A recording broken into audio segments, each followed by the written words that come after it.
नमस्ते। MKN universe में आपका स्वागत है। चलिए इंडियाज़ रिन्यूएबल एनर्जी रीसेट को एक्सप्लोर करते हैं।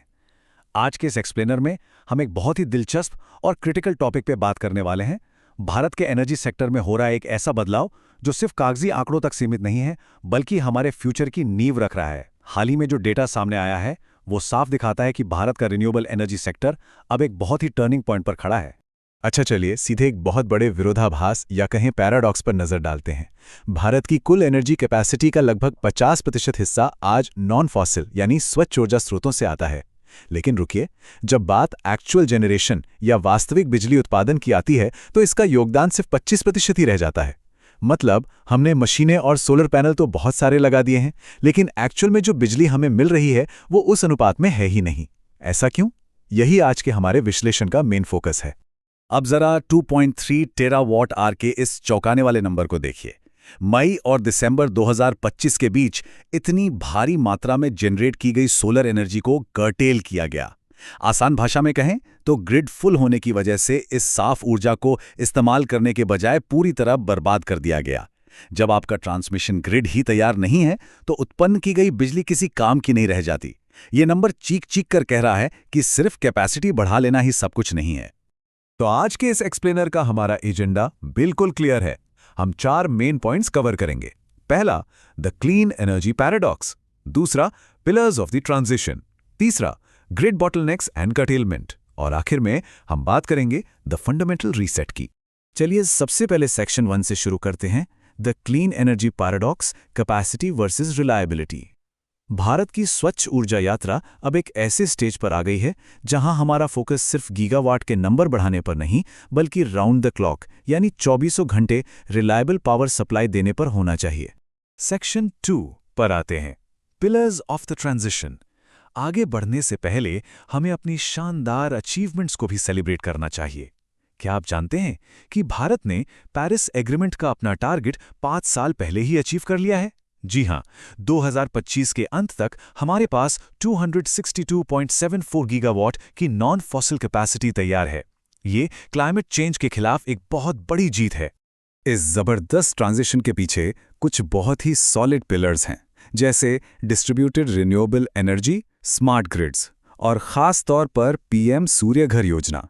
ये सच में एक गेम चेंजर साबित हुई है। इस एक पहल की वजह से 30 लाख घरों में रूफटॉप सोलार लग चुके हैं। सोचिए, अब ये लोग सिर्फ कंज्यूमर नहीं है, ये खुद बिजली बनाकर ग्रिड में सप्लाई कर रहे हैं। अब यहाँ जो सबसे दिलचस्प बात है वो ये है कि भारत सिर्फ खुद की ज़रूरतें पूरी नहीं करना चाहता, बल्कि ग्रीन हाइड्रोजन के जरिए हम एक ग्लोबल एक्सपोर्ट हब बनने की तैयारी में हैं। 19,744 करोड़ रुपए के इस भारी भरकम नेशनल मिशन के तहत वीओ चिदंबरम पोर्ट पर पहला पायलट प्रोजेक्ट ऑलरेडी शुरू हो चुका है और हेवी ट्रांसपोर्ट व्हीकल्स के ट्रायल भी एकदम जोरों पर हैं। अब मान लीजिए सूरज नहीं निकला है और हवा भी नहीं चल रही है, तब क्या? यहीं पे एंट्री होती है स्मॉल मॉड्यूलर रिएक्टर्स या एसएमआरस की। हमें जीरो एमिशन बेसलोड पावर चाहिए ही चाहिए। और 2026 के SHANT एक्ट ने न्यूक्लियर सेक्टर में प्राइवेट कंपनियों के लिए दरवाजे खोलकर एक बड़ा कदम उठाया है, ताकि हमें हर वक्त लगातार बिजली मिलती रहे। बिजली बनाना एक बात है, लेकिन उसे बेचने वाली कंपनियों का फाइनेंस कैसा है, ये चार्ट देखिए। इसके नंबर सच में माइंड ब्लोइंग है। 2022 में डिस्कॉम्स पर 1.4 लाख करोड़ रुपए का कर्ज था, जो 2026 आते आते घटकर सिर्फ 4,109 करोड़ रह गया। ये हुआ कैसे? ये कमाल है 4 करोड़ से ज्यादा स्मार्ट मीटर्स और डेटा ड्रिवन पॉलिसीज का, जिसकी बदौलत डिस्कॉम्स ने भी मुनाफा कमाना शुरू कर दिया है। तो सब कुछ एकदम परफेक्ट लग रहा है ना? लेकिन रुकिए, अब आते हैं सेक्शन 3 पर, grid bottlenecks and curtailment, the hidden cracks. इस शानदार प्रोग्रेस के बीच कुछ बड़ी दरारें भी हैं। पावर तो जनरेट हो रही है, लेकिन उसे घरों तक पहुंचाने वाला जो रास्ता है, यानी हमारा ग्रिड, वो अभी भी कई जगह स्ट्रगल कर रहा है। इसका एक बहुत बड़ा कारण है जियोग्राफिकल कॉन्सेंट्रेशन। मतलब सारा जनरेशन कुछ ही राज्यों में हो रहा है, जैसे गुजरात और राजस्थान। यहां लोकल ग्रिड पूरी तरह ओवरलोड हो जाती है। पीक सोलर आवर्स के दौरान 10 से 30% तक एनर्जी वेस्ट हो जाती है।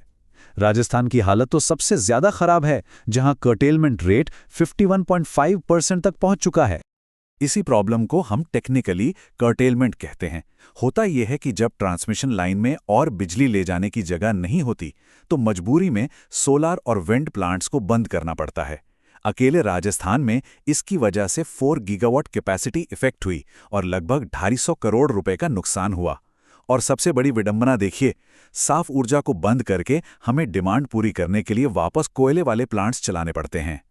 अब आपके दिमाग में एक सवाल जरूर आ रहा होगा, जब स्मार्ट मीटर लग चुके हैं और हालात सुधर रहे हैं तो डिस्कॉम्स का दिवालियापन अभी भी ग्रिड के लिए एक बड़ा खतरा क्यों बना हुआ है? देखिए, पुराने क्रॉस सब्सिडी मॉडल्स और पेमेंट्स में होने वाली देरी अभी भी पूरी तरह खत्म नहीं हुई है।